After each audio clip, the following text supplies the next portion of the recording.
casa cheia hoje, é sempre um prazer para quem está deste lado aproveitar os recursos físicos da sala, não é? Damos a todos as boas-vindas, espero que estejam confortáveis, felizes por estar aqui.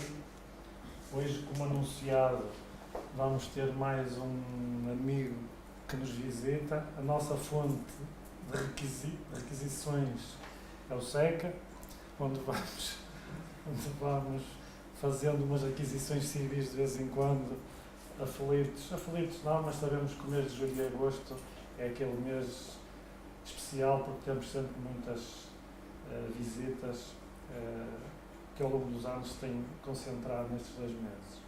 O Carlos já não é uma visita que o faz pela primeira vez, já cá esteve, ainda há pouco cá esteve no nosso aniversário. É colaborador do SECA, como já devem ter falado muitas vezes, é colaborador também do jornal. E vamos deixar o Carlos falar, que é isso que interessa. Não é? Okay. Obrigado. Então, muito boa noite a todos. Já é a segunda vez que estou cá, é um prazer estar sempre com vocês, com os passeios que já vamos fazer. O último não correu muito bem, não é? Por causa da chuva, mas é sempre um prazer estar junto.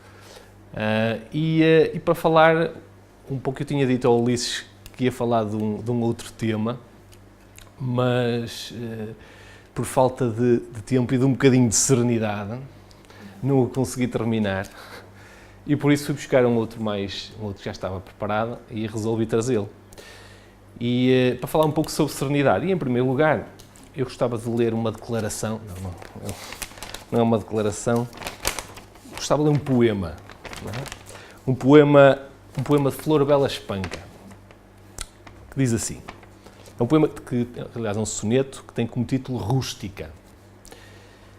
E começa assim: ser a moça mais linda do povoado, pisar sempre contente o mesmo trilho, ver descer sobre o ninho aconchegado a bênção do Senhor em cada filho. Um vestido de chita bem lavado, cheirando a alfazema e a tomilho, com o luar matar a sede ao gado, dar às pombas o sol num grão de milho. Ser pura como a água da cisterna, ter confiança numa vida eterna quando descer à terra da verdade. Meu Deus, dai-me esta calma, esta pobreza. Dou por elas meu trono de princesa e todos os meus reinos de ansiedade. Alguns de vocês devem saber, mas a Florbela Espanca foi uma poetisa portuguesa do início do século XX. Foi uma mulher atormentada durante quase toda a sua vida por uma grande ansiedade, sentimentos de depressão muito grandes, muito fortes, a acompanharam durante quase toda a sua vida. E este poema achei que é muito interessante porque ele é realmente um grito, uma súplica pela serenidade que ela não tem. Não é? Ele chega a dizer no final que dá por essa serenidade o trono de princesa, ou seja, ela dava tudo aquilo que tinha. Dava tudo aquilo que tinha para conseguir alcançar essa serenidade. Não é? Diz também, dai-me esta calma, esta pobreza. Não é? E esta pobreza não é uma pobreza de falta, ela tem vários poemas com o título Rústica. Ela associa esta pobreza à simplicidade, à serenidade que ela procura, que encontra naquilo que é mais rural, naquilo que é mais próximo às nossas raízes, àquilo que é mais natural. E isto para chegar aonde? Para chegar à natureza. Porque, obviamente, que a natureza dá-nos uma enorme serenidade, mas ela nem sempre é serena. Ela, por vezes, é irascível, temperamental. E até os animais, eles têm esse stress, não é? E muito. É aqui isto para andar para a frente. Ao contrário. Vemos aqui este exemplo de uma gazela e de uma chita, que estão as duas a lutar pela vida. E a gazela, sobretudo a gazela, toda ela e todo o movimento corporal, o gesto corporal dela, ela está num stress louco, numa ansiedade. O stress é um mecanismo natural, que tem como objetivo, mediante situações de ameaça, não é? Ele surge como situações de ameaça à sobrevivência, às necessidades de reprodução, de domínio, ele surge. Não é? E se esta gazela, não é? Se por acaso conseguir saltar do prato da chita, conseguir fugir do jantar da chita, não é? Se conseguir pôr a salvo, o que é muito interessante nos animais e que é diferente dos homens, é que quando ela se encontrar a salvo, ela muito rapidamente ela vai voltar, vai deixar esse estado de stress e vai voltar a um estado de normalidade. E isso acontece sobretudo por duas razões. A primeira é porque os animais eles não têm ideia da sua mortalidade. A morte não os preocupa nada. E outra razão é porque eles não têm o pensamento contínuo, ou seja, eles não estão sempre a pensar. De vez em quando eles estão como que em serviços mínimos, em stand-by, como nós quando desligamos a televisão no botão vermelho, a televisão fica lá só com o sinal vermelhinho na televisão, é como se a televisão ficasse em stand-by. E o animal é como também se ficasse a sua mente em stand-by, ele não está constantemente a pensar. E isso faz toda a diferença. Se nós aqui em Braga também há ruas manhosas, não é? Lá no Porto há uma série delas.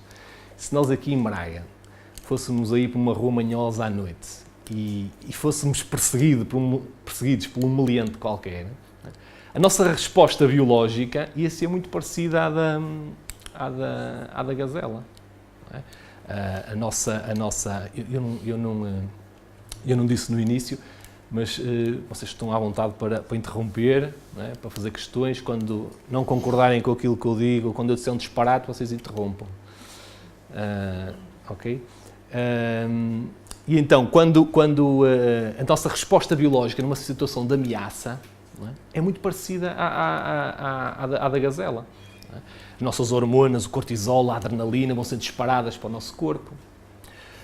A glicose vai ser direcionada para os nossos músculos, para a nossa mente. Para quê? Para nós estarmos completamente preparados, em termos físicos e mentais, para responder àquela ameaça.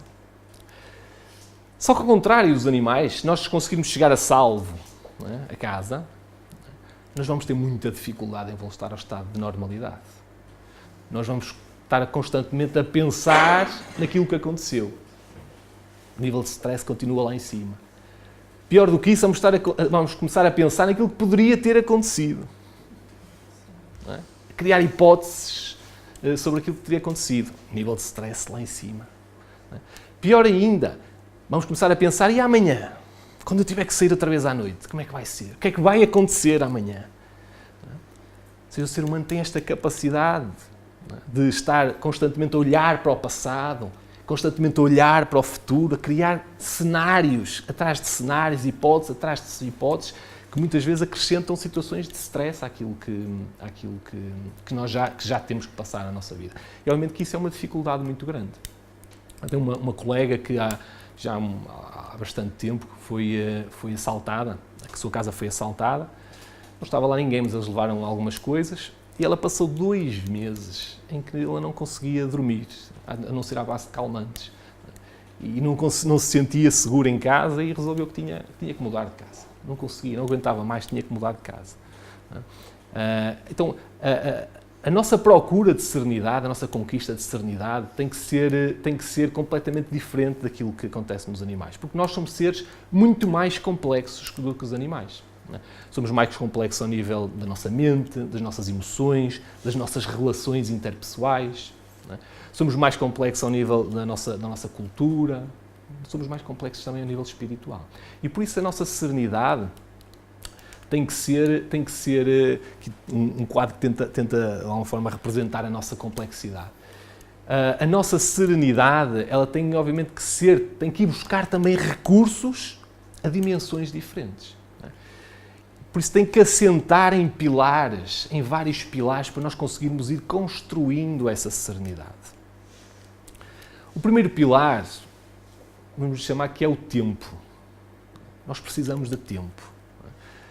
E é um tempo que nós só vamos conseguir ao longo de muitas vidas, muitas experiências que vamos ganhando, muitas dificuldades que vamos enfrentando. Isso vai nos dando uma capacidade de cada vez maior de serenidade. À medida que o espírito vai evoluindo, ao longo à medida que se vai confrontando com esses desafios, com essas dificuldades, ele vai adquirindo cada vez mais essa serenidade. Mas há um tempo também que esse controlamos menos. Há outro tempo, que é um tempo de disponibilidade para. Nós precisamos de ter disponibilidade para estarmos mais atentos àquilo que se passa à nossa volta. Temos mais disponibilidade para a reflexão, mais disponibilidade para a oração, para a meditação, o que quer que seja. E desse tempo nós precisamos para conquistar a serenidade, uma certa serenidade que tanto procuramos. Outro pilar é a compreensão. Compreensão que vem da sensibilidade, que vem do conhecimento, que dá-nos a lucidez. Outro pilar é a consciência tranquila. Outro pilar é a paciência, a fé no futuro, o otimismo e também a simplicidade. E eu queria falar um bocadinho sobre essa simplicidade. Isto é tudo menos simplicidade, não é?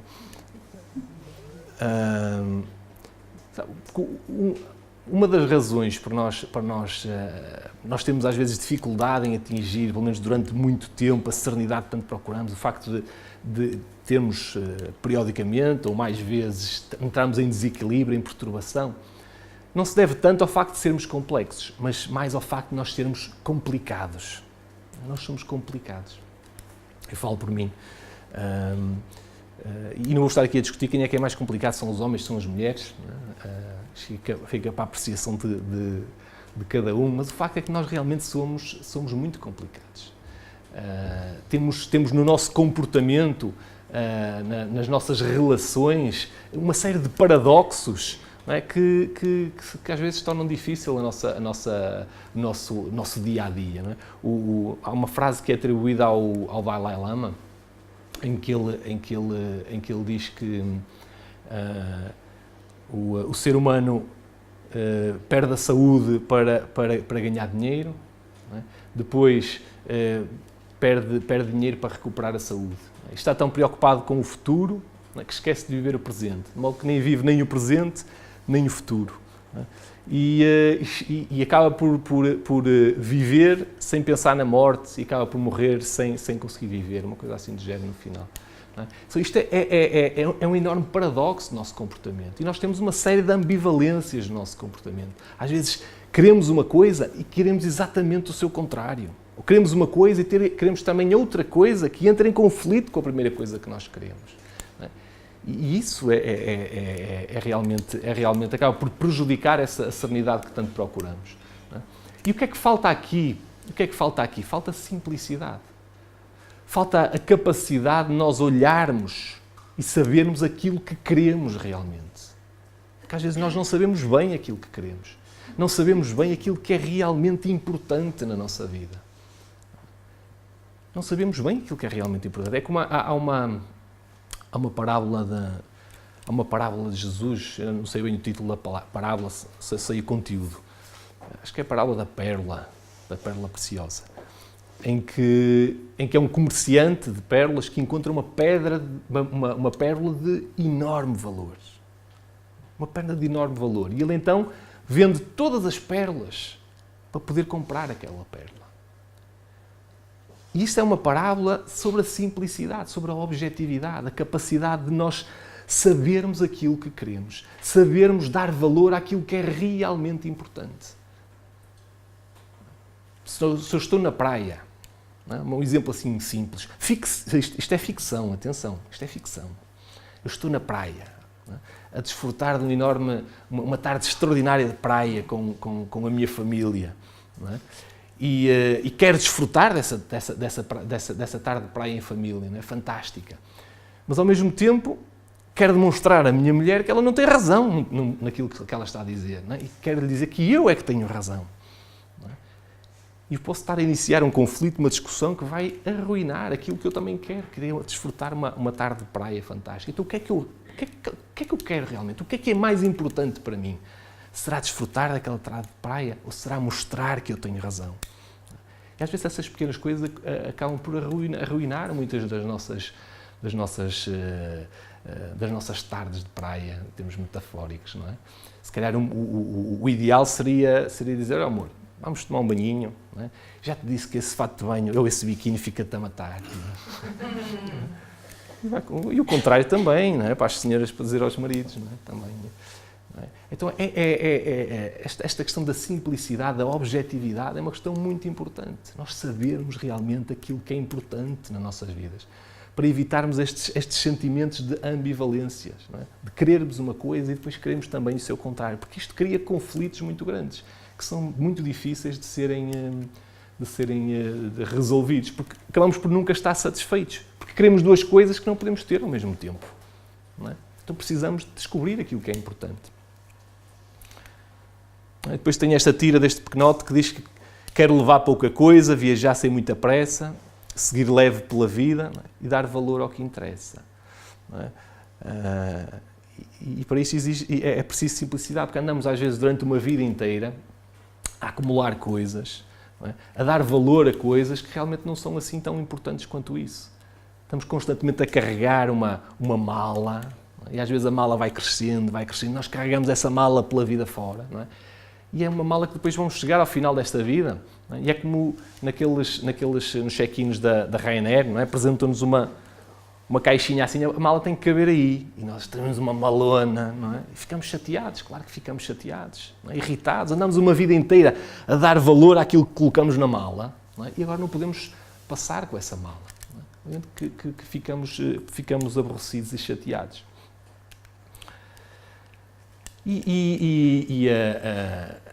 Esta vida em que nós nos encontramos, não é? Esta sociedade em que nós nos encontramos, também acaba por não nos ajudar muito a nós darmos valor àquilo que interessa, porque é preciso tempo, é preciso atenção, é preciso disponibilidade, não é? Porque é uma sociedade que se move a um ritmo frenético, não é? Uma sociedade que não espera por ninguém, não espera por ninguém que fica para trás. Às vezes parece que nós vivemos dentro do alfa, aquele comboio que faz o Porto, também vem aqui a Braga, chega aqui a Braga, vai a Braga, Porto, Lisboa, Faro, não é? Vai a 200 km de hora e a nossa vida às vezes parece que se faz dentro do alfa. Só que a nossa vida não se faz dentro do alfa, a vida está lá fora, está fora. E nós estamos lá dentro e vemos as coisas a passar por nós de gás, não é? De vez em quando vemos assim uma paisagem, uma estação, uma cidade, não é? E nós estamos dentro do comboio, não estamos a sentir verdadeiramente a nossa vida, não estamos presentes verdadeiramente na nossa vida, não estamos a saborear tudo aquilo que ela tem para nos dar. Não é? Andamos demasiado rápido. Temos que sair do alfa, temos que ir para o suburbano, não é? Que anda a 20 km de hora, parem todas as capelinhas. E nós temos que sair nessas capelinhas, aproveitar tudo aquilo que a vida tem, saborear todos esses momentos que a vida tem para nos dar. Porque acabamos por nos tornar, como já alguns estudiosos dizem, na sociedade do cansaço. Uma sociedade que está permanentemente exausta, cansada. E está exausta porquê? Por excesso de ocupação. Excesso de ocupação. E essa ocupação não é apenas de trabalho, às vezes também é, mas não é apenas uma questão de trabalho. É uma ocupação ao nível de mental. Nós precisamos de estar sempre a fazer alguma coisa. Nunca queremos estar parados. Precisamos estar sempre em movimento. Se temos que estar 2 minutos à espera de alguma coisa, pegamos logo no telemóvel, não é? E começamos a mexer no telemóvel. Grande vantagem do mundo moderno é alguém que faz multitasking, multitarefa, consegue fazer tudo. Não é? Está no telemóvel a mandar uma mensagem pelo WhatsApp, está ao mesmo tempo a ver televisão, com o portátil no colo, a mandar um mail de trabalho, ao mesmo tempo que fala com a mulher, ao mesmo tempo que ajuda os filhos a fazer trabalho de casa. Não é? Isto é de loucos. Não é? Às vezes nós damos por nós e estamos a fazer algo parecido. Obviamente que vamos nos sentir cansados. Não é? Esta é uma imagem de há 1 ano e meio, 2 anos atrás, tirada num dos grandes lagos dos Estados Unidos. Não é? E é realmente o sinal dos nossos tempos. Não é? O sujeito se calhar está a mandar uma mensagem a dizer: cara, vim para aqui e ainda não vi baleias. Não é? E às vezes perdemos aquilo que é extraordinário na vida, passa ao nosso lado e nós não nos apercebemos disso, porque estamos entretidos com outras coisas. Não é? E às vezes nós nem temos tempo para o tédio, para ficarmos aborrecidos, o que é pena. Nós já não temos tempo para ficarmos aborrecidos porque temos sempre coisas para fazer, coisas para nos entreter. E às vezes é no tédio que surgem grandes ideias, que conseguimos ter assim, umas percepções e umas compreensões daquilo que se passa à nossa volta de uma forma mais lúcida. Esta é uma cena de um evangelho, eu não sei qual deles é que é, em que Jesus vai a Betânia, vai ficar à casa das irmãs de Lázaro. Lázaro, aquele que ressuscitou, que Jesus fez ressuscitar. E as irmãs de Lázaro eram Maria e Marta. E Maria e Marta, perante a chegada de Jesus ficou em casa deles, tiveram posturas diferentes. A Maria está aqui sentada, foi-se logo imediatamente sentar aos pés de Jesus. Ela queria beber do conhecimento que Jesus tinha para dar, da sabedoria, da luz que ele tinha para transmitir. A Marta teve uma postura contrária, tem uma postura que muitos de nós muitas vezes temos. Ela tinha visitas em casa, ainda por cima visitas ilustres.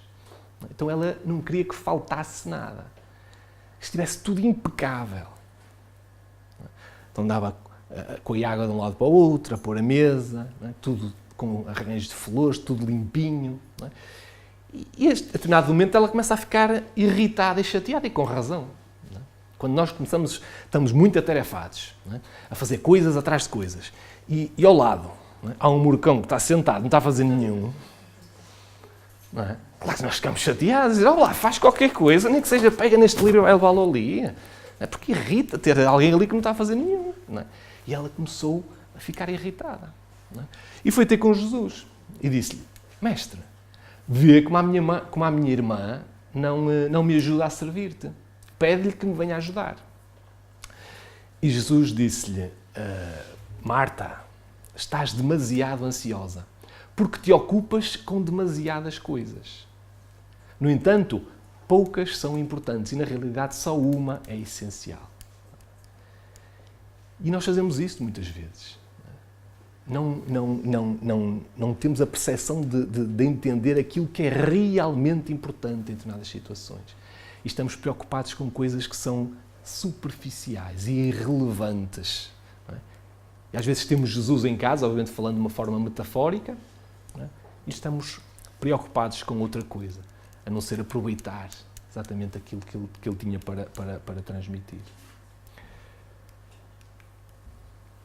Deixando um pouco a simplicidade, este senhor barbudo que está aqui é o senhor Leão Tolstói, um escritor russo notável. Ele é um escritor russo do final do século XIX. Existem já alguns... Ele como espírito, já ditou alguns livros, sobretudo à médium Ivone Amaral Pereira. Mas, na minha opinião, o escritor encarnado dá 10-0 no escritor desencarnado. Mas é um escritor fabuloso, é considerado um dos maiores escritores russos, a par de Dostoiévski. E este livro, que é o último romance dele, ele escreveu um livro, mas já não era um romance, é o último romance dele, é um livro que trata do caminho de redenção do seu personagem principal, que era o Dmitri Ivanovich, que era um príncipe russo. E ele, quando era muito jovem, ele foi passar uns dias à casa das tias, que na Rússia viviam a centenas de quilómetros.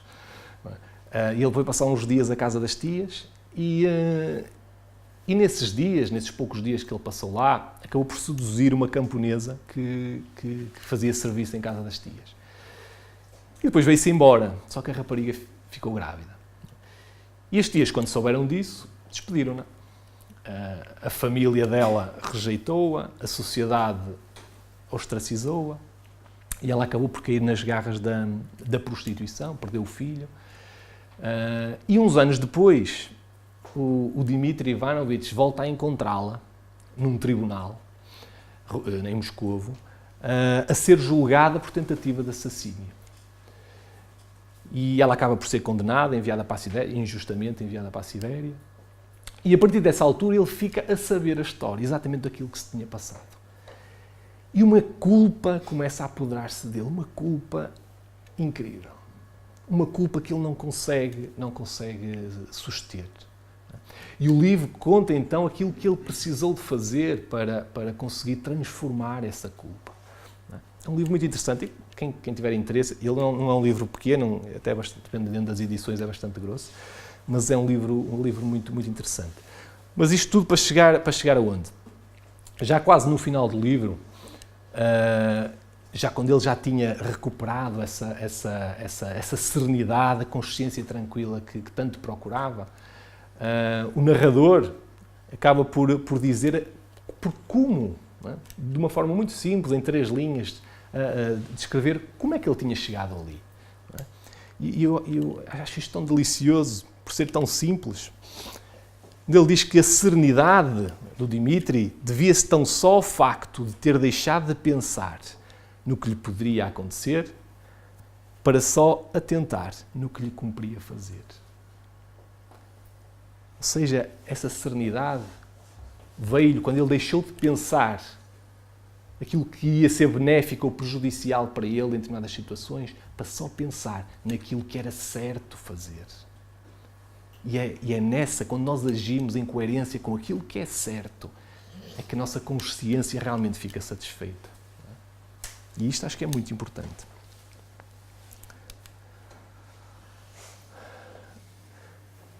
Em relação às vezes nós temos assim umas ideias, quando estamos assim um pouco mais chateados, temos assim a ideia de que se nós estivéssemos sozinhos, se fôssemos para uma ilha deserta, se fôssemos assim para uma cabana destas no meio da água, aí é que nós iríamos conseguir adquirir a serenidade que procuramos, não iríamos ter a perturbação, o desequilíbrio. Não é? E isso acontece porque nós, às vezes, quando eu falo em nós, estou a falar em mim. Não é? Depois quem se quiser juntar ao grupo, faça favor. Temos às vezes uma tendência para culpar o exterior, não é? Aquilo que está fora de nós, pela perturbação que vive em nós. Isso é muito comum. Não é? Estive à beira daquele fulano, estou tão mal disposto. Fui àquele lugar, estou aqui com uma dor de cabeça que não posso. Não é? E este obsessor que já anda comigo já aqui há 2 ou 3 meses, está-me aqui não é? E a minha família que dá-me cabo de juízo. Não é? É constantemente as coisas que estão fora de nós que estão a provocar a perturbação em nós. Não é? E isto obviamente é um equívoco, porque a perturbação às vezes até pode ser contagiada pelo que está fora de nós, mas ela só se manifesta em nós se ela existir dentro de nós. E por isso só vamos conseguir realmente deixar de ser contagiado pela perturbação que existe em nós quando realmente conseguirmos eliminar a perturbação que existe em nós. E nessa altura nós vamos poder estar no meio de pessoas complicadas, pessoas difíceis, no meio de ambientes também complicados, no meio de situações e desafios bastante difíceis, mantendo a serenidade que tanto procuramos. E eu trouxe esta oração da serenidade, que é uma oração que é muito usada em grupos de tratamento de vícios, toxicodependência, alcoolismo. E ela começa por dizer: concedei-me, Senhor, a serenidade necessária para aceitar as coisas que eu não posso modificar. Isto é muito forte. É muito forte, porque leva-nos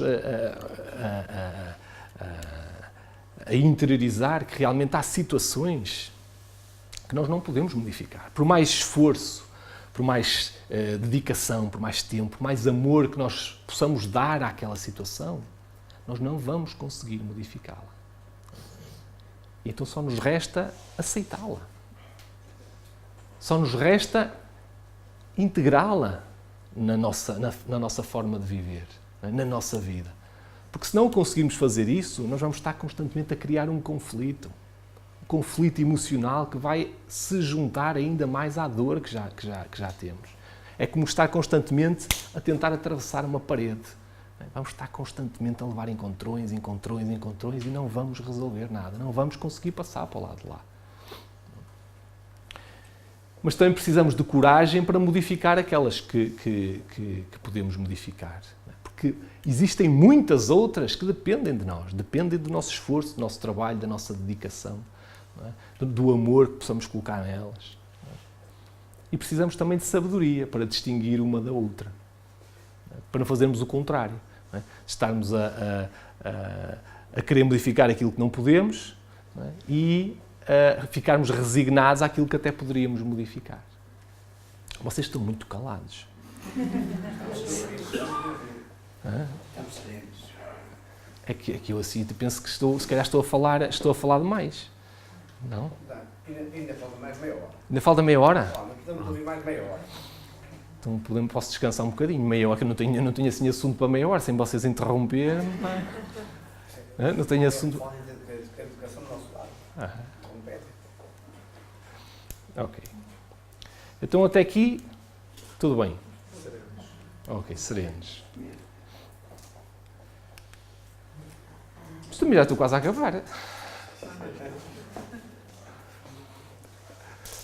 Então, esta pergunta é uma pergunta íntima para cada um e que é fundamental nós conseguirmos responder. O que é realmente importante para mim? O que é essencial na minha vida? E quando nós conseguirmos realmente parar, pensar nisto, saber realmente aquilo que é importante, as nossas escolhas, as nossas decisões, os nossos comportamentos, a forma como interagimos com aquilo que está à nossa volta, vai ser diferente. Deixaremos de ter aquele emaranhado de fios que estava há bocado em cima daquele indivíduo, não é? E passamos a dar valor realmente àquilo que é importante. Na questão 922 do Livro dos Espíritos, que já é a tradução do Brits, aquela portuguesa, que já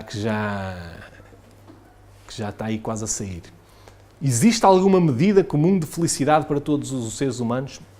Eu tomei a liberdade de substituir aqui a felicidade também pela serenidade. Porque a serenidade acaba por ser, a felicidade acaba também a ser uma consequência da serenidade. E a resposta é dividida em duas. Para a vida material é ter o que é necessário. Porque nós ainda somos espíritos que ainda estamos muito dependentes da matéria. A matéria ainda se sobrepõe ao espírito. E por isso, quando se temos fome, e não é aquela fome de 3 ou 4 horas, é aquela fome mesmo, o nosso corpo, a nível biológico, responde de uma forma incrível. Está completamente... Vai-nos faltar açúcar, vai-nos faltar uma proteínas, vai faltar... Não é? E nós não vamos conseguir pensar até de uma forma lúcida. Vamos desequilibrar-nos completamente. Não é? E quem fala de alimentação fala de muitas outras coisas. Então, para a vida material é ter o que é necessário. Para a vida moral, a ter a consciência tranquila, já falamos disso, e ter fé no futuro. Esta fé no futuro é também muito importante. Esta fé no futuro não é esperança, é mais confiança no futuro. Quando íamos agora no passeio, fomos lá acima à Peneda, não é? íamos pelo caminho, havia assim umas nuvens negras, não é? E eu tinha esperança que lá em cima não chovesse. Mas era esperança.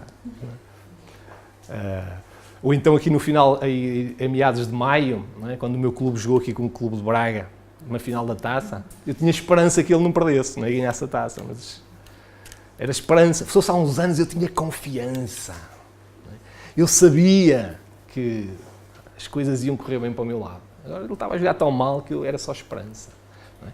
E é importante esta confiança, esta certeza de que o amanhã vai ser melhor, de que o amanhã vai trazer coisas boas.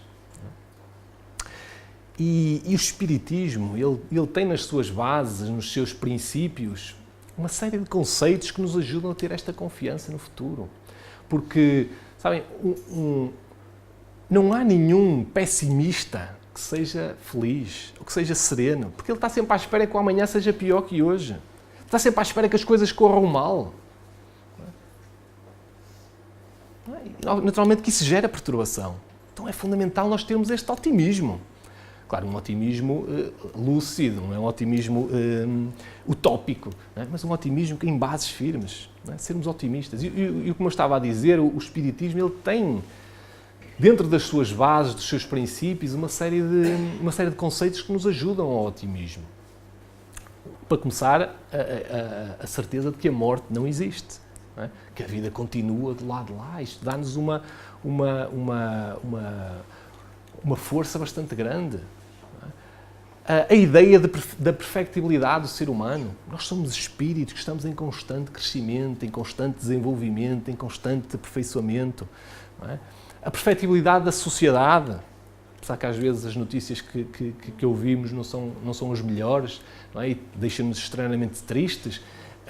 A sociedade como sendo um conjunto dos espíritos que a constituem, e esses espíritos estando em desenvolvimento, em crescimento, em aperfeiçoamento, essa sociedade também está em crescimento e em desenvolvimento.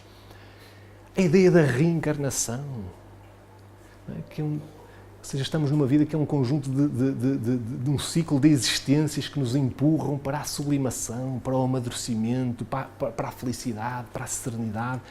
Então, todos estes conceitos são extremamente importantes para nos ajudarem a ser otimistas. Mas saber só isto não chega. Não chega. A estrada da espiritualidade, e aqui obviamente que esta espiritualidade pode ser o espiritismo, pode ser outra filosofia, outra doutrina qualquer, mas esta estrada da espiritualidade que cada um vai trilhando, ela só faz sentido se nós a materializarmos no cotidiano, na nossa vida, se a trouxermos para a nossa vida cotidiana. Não é? O Jorge Gomes tem aquele último livro dele, onde ele narra onde trata algumas mensagens, manifestações do grupo mediúnico em que ele trabalha. Ele tem lá 2 ou 3 mensagens de espíritas. Espíritas que mostram algum desalento, tristeza, decepção. E nós podemos pensar, caraças, como é que isso é possível? Eles sabiam das coisas, falavam das coisas, eram palestrantes, dirigentes, falavam disso. Como é possível eles estarem agora sem serenidade do lado de lá, ainda com alguma perturbação e sofrimento? A questão é que, da teoria à prática, vai uma distância muito grande, não é? E então, o verdadeiro espírita não é aquele que se destaca, não é aquele que fala muito bem, nem é aquele que sabe muito de espiritismo. Isso não é o verdadeiro espírita. O espírita, por definição de Allan Kardec, é aquele que se esforça para dominar as suas más tendências. Não é? Esse é que é o verdadeiro espírita, aquele que se esforça para dominar as suas más tendências. E aquele que se esforça para transformar a sua vida.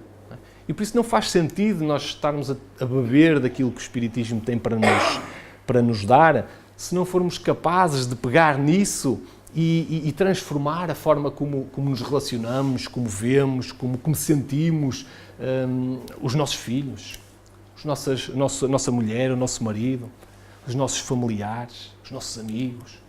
Se não conseguirmos transformar a forma como vemos, como sentimos, como nos relacionamos com os nossos colegas de trabalho, com o nosso mundo profissional. Se não conseguirmos transformar a forma como vemos, como sentimos, como nos relacionamos com a vida à nossa volta, com o mundo. Se não conseguirmos transformar a forma como nos sentimos a nós mesmos. Dentro das nossas limitações, das nossas imperfeições, dos nossos quês. Precisamos de trazer essa espiritualidade, qualquer que ela seja, para a nossa vida, para realmente ela ter efeito, fazer sentido. Okay? E para nos ajudar, obviamente, nesta estrada da serenidade. Realmente é uma estrada longa. Nós ainda somos todos espíritos imperfeitos, estamos num mundo de provas e expiações. Mas é possível nós irmos ganhando terreno, irmos desfrutando de etapas de serenidade, não é? Obviamente baseado nos tais, construindo essa serenidade, baseado nos tais pilares do tempo, da paciência, da compreensão, da lucidez, da consciência tranquila, da simplicidade. e começando por fazer a tal pergunta, cada vez mais fazermos essa pergunta e sabermos a resposta, o que é realmente importante na nossa vida, o que é que realmente nós damos valores. E quando soubermos isso, nós estamos mais capazes de fazer melhores escolhas em função daquilo que é melhor para nós. Ok? Então era um pouco isto que eu queria trazer aqui. E vocês não me interromperam. Da outra vez me interromperam uma série de vezes, eu perdi-me e desta vez isso não aconteceu. Desta vez foi sereno. Desta vez foi muito sereno. O livro que foi falado ali era aquele que estava, Ressurreição. Chama-se mesmo Ressurreição. É um livro que podem encontrar em qualquer livraria, FNACs, Bertrand. É um livro que ainda hoje é editado por... Penso que ele já deve estar em domínio público, penso que já é editado por diferentes editoras. Mas em qualquer livraria encontram um livro. Quando há pouco referiu que nós temos muitos momentos na nossa vida em que queremos coisas que são opostas e que uma nega a outra e por aí fora, nós podemos dizer que esse tipo de situações se deve por nós hoje sermos um múltiplo de personalidades das várias encarnações do passado, não é? Ou também poderemos ver aí situações de crescimento onde estamos a procurar educar-nos a nós próprios, mas a vida oferece-nos muitas tentações e é o teste, vamos lá ver para que lado é que eu verdadeiramente quero ir, se é para o A ou para o B. É um pouco tudo isso. Obviamente que a nossa herança do passado, destas vidas que já temos, cria em nós uma série de tendências, não é? E depois tudo isso entra em conjunção com outras tendências que vamos adquirindo. Quer por estarmos num outro corpo, não é? Em termos biológicos, não é? O corpo físico acaba também por nos impor determinadas tendências. Não é? Para além disso, o meio social em que nos encontramos também nos impõe, impõe-nos determinadas tendências, e para além disso nós também trazemos uma série de tendências de outras vidas. Não é? E depois tudo isso junto gera uma série de complexidades. Para além disso, como disse muito bem, depois nós temos o facto de estarmos em crescimento, vamos ter que também ir percebendo qual é o nosso caminho. E às vezes nós não sabemos bem então qual é realmente esse nosso caminho. Às vezes não sabemos bem quem nós somos. Ainda estamos à procura. Nós só conseguimos responder esta pergunta verdadeiramente e honestamente quando nós soubermos realmente quem somos e conseguirmos estudar-nos e ver-nos claramente, o que é muito difícil. E por isso é que isto vai continuar a acontecer, nós vamos continuar a ficar nesta situação. Queremos uma coisa e às vezes queremos o seu contrário, não é? Porque nós também ainda não sabemos bem quem somos. Não é? Ainda estamos com diversas influências que ainda não... Quem nós somos esse espírito. Não é? Esse espírito que está em crescimento, que está em desenvolvimento, mas que depois vai sofrer influências do meio em que se encontra, vai sofrer influências do corpo em que se encontra, e tudo isso cria-lhe complexidades de comportamento. Não é? E que ele precisa aprender a gerir para ir ao encontro daquilo que ele é realmente. Só que para isso precisamos de compreender e saber quem somos. O que, pelo menos eu falo por mim, ainda tenho muita dificuldade em saber. Não é? De vez em quando acho que sou uma coisa, mas depois, se calhar não sou tão... Como é que... Não sei se... Desculpa lá, não sei se respondi. Como é que a Flor Bela Espanca poderia ter encontrado a serenidade que tanto almejava? Vez que ela, por vistos, suicidou-se. Sim. Como é que ela poderia ter dado a volta à situação? Pois, não sei, é uma pergunta... Apesar do apelo, do grito dela, não é? Minha alma que necessitava dessa serenidade. Ela estava vigilante, sabia que tinha falta de serenidade. Sim. Como poderia dar a volta? Daquilo que eu conheço da história da Flor Bela Espanca, inclusive há um filme dela que ainda não viu o filme dela, é o Flor Bela, acho eu. É um filme muito interessante. Eu acho que vai exatamente ao encontro daquilo que falamos há pouco. Havia um sentimento de ambivalência muito grande. Ou seja, ela não sabia bem aquilo que queria. Tinha momentos de lucidez em que realmente ela parecia que sabia exatamente onde encontrar essa serenidade, e tinha outros em que fazia exatamente o contrário. Não é? E essa confusão em que ela vivia, não é? Acabou por não a deixar. É muito complicado estar a dizer porque foi que ela não conseguiu atingir, não é? Mas não conseguimos caminhar para lá. Nós não conseguimos caminhar. Sabemos exatamente que é ali, não é? Às vezes temos esses momentos de lucidez, mas não conseguimos. Existem outras tentações que não nos deixam caminhar para lá. E parece que existem outras vontades e ficamos às vezes por essas vontades. Não é? Porque, por muitas razões, às vezes porque é mais fácil. Porque lá está, insistindo, se nós com a dor crescemos ou devemos crescer, porque é que persistimos na dor e não crescemos? É um paradoxo. A dor faz-nos sofrer, mas ela é necessária para crescermos. Mas porque é que nós preferimos muitas vezes a dor para crescer? Então, às vezes nós todos somos criados simples e ignorantes. Não é? Ou seja, nós temos, também mais uma vez falo por mim, uma grande dose de ignorância. Não é? E essa ignorância, às vezes, leva-nos para dois, sobretudo em termos de comportamentos, nós temos dois tipos de comportamentos possíveis quando somos ignorantes. Não é? Estamos a aprender, somos ignorantes porque estamos a aprender. Um deles é repetir comportamentos. Não porque eles funcionaram, não porque eles nos fazem bem, mas porque é aquilo que estamos habituados a fazer. Nós estamos condicionados quase a esses comportamentos. E às vezes esses condicionamentos são condicionamentos espirituais, já de outras vidas. Outras vezes são condicionamentos biológicos. Outras vezes são condicionamentos sociais. E nós vamos repetindo esse comportamento. Não porque funcionou, mas é isso que estamos habituados a fazer. E temos dificuldade em mudar. E outra forma de, às vezes, responder à ignorância também é seguir os outros. E, às vezes, seguir os outros também pode não ser a melhor solução se as referências não forem boas. Obviamente que é bom seguir os outros quando as referências são boas. E às vezes, esses dois caminhos, sobretudo a questão de estarmos constantemente a repetir comportamentos por quase um condicionalismo, pode ser de vários géneros, é que nos leva a repetir o erro, não é? A cair novamente na mesma dor, não é? E não conseguirmos dar a volta. Não é?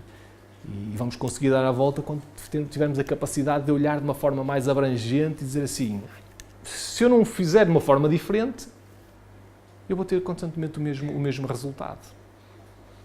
Uma vez um indivíduo entrou desesperadamente num consultório de psicologia porque se encontrava muito perturbado. Já tinha percorrido vários médicos e ninguém lhe dava a resposta que ele procurava. Curiosamente, este último médico, quando ele perguntou, doutor, diga-me porque eu não aguento mais, eu vou me suicidar, qual é o meu problema? Depois do médico ouvir falar, respondeu de uma forma muito simples, não posso. Então o senhor está aqui há 10 minutos, apenas o conheço há 10 minutos, tem 40 anos, como é que você quer que eu em 10 minutos conheça mais de si do que de você próprio? É possível. Isto para dizer o quê? Cada um de nós tem que encontrar o seu caminho, a sua solução. O outro muitas das vezes pode nos ser útil no sentido de nos alertar a ver situações, por exemplo, estamos num período de perturbação de nevoeiro, alguém que nos apoia, que nos orienta, que nos vai ajudar a dissipar esse nevoeiro. Mas, de facto, a luz isto é. Como é que nós evitamos certas coisas? Qual é a solução? É um trabalho que é nosso. Se fosse dos outros, nós não tínhamos mérito naquilo que fazíamos. E o caminho é sempre individual.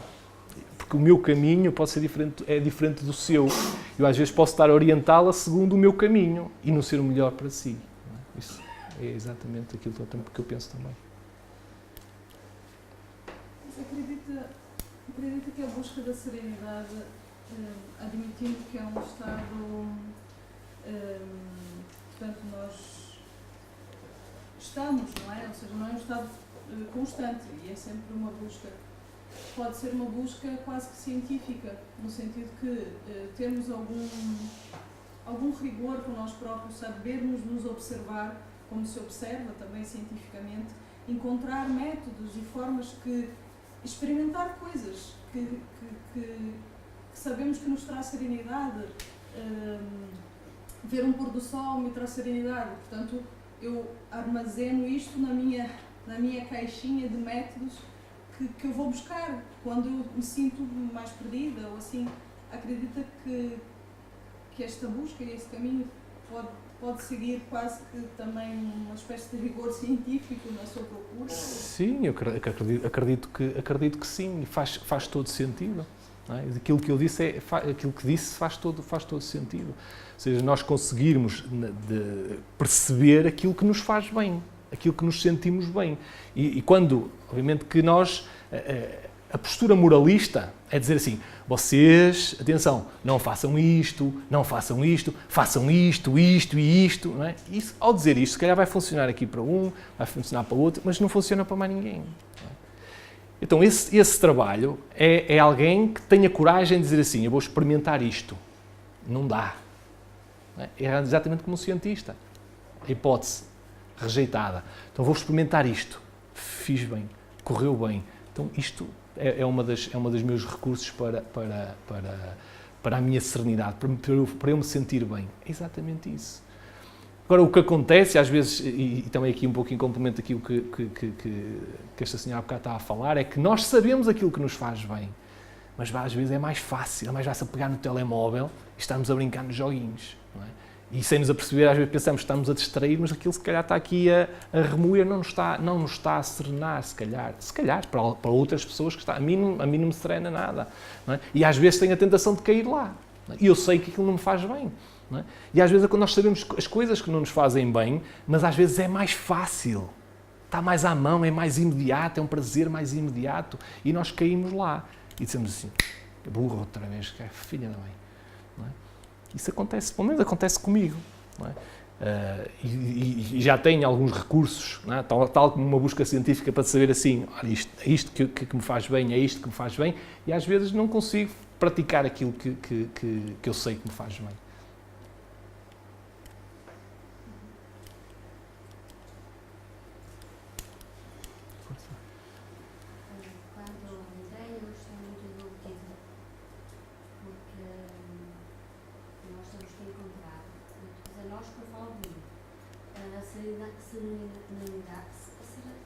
serenidade dentro de nós. Claro que, acho que foi você que disse, que cada pessoa, cada indivíduo é um indivíduo, cada pessoa tem os seus problemas, não é? As suas situações. Cada pessoa, se tentasse encontrar a resposta, parar um bocadinho, eu quando digo parar, sei lá, eu sei que é difícil parar 2 dias, parar 3, mas parar 2 dias, parar 3, e dizer assim, não, porquê isto? Porquê aquilo? Porquê é que me acontece isto? Porquê é que me acontece aquilo? Tentar procurar respostas, para tentar encontrar a serenidade dentro de si mesmo.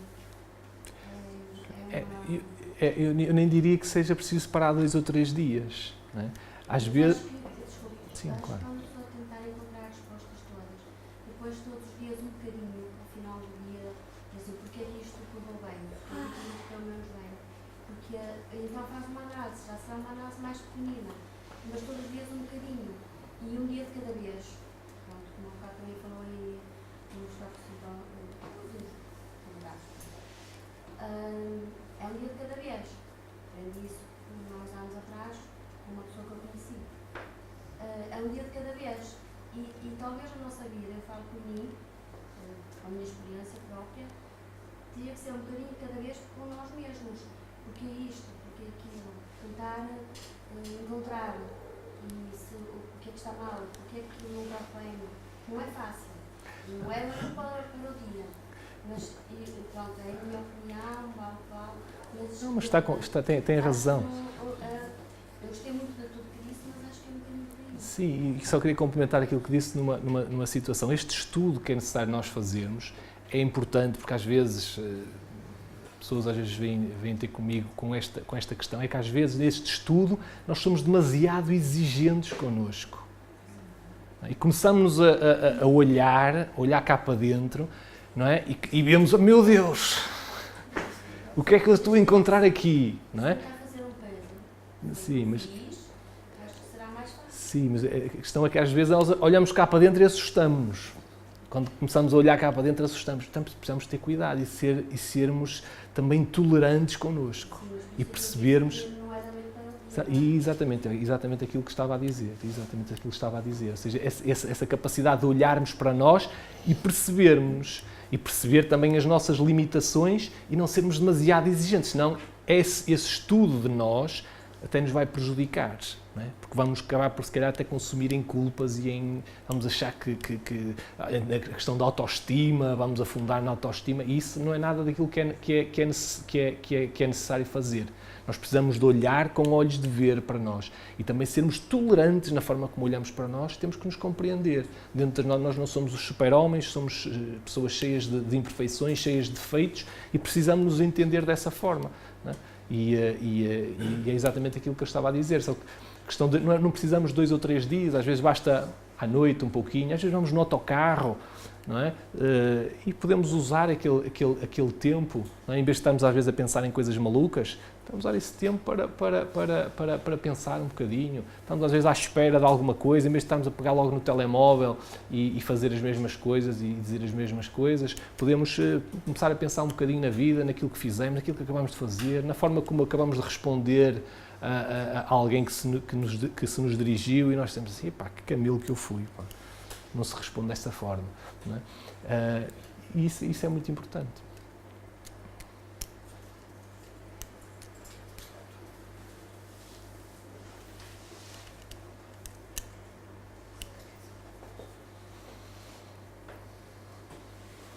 Vamos caminhando, vendo e aprendendo. Isso mesmo. Chegaremos ao...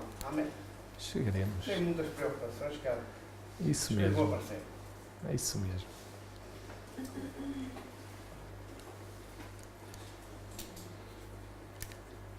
Acho que não há mais dúvidas. Obrigado, Carlos. Obrigado eu A porta está sempre aberta, nem é preciso convidarmos. Hoje, para a semana, vou ir. Tá bem.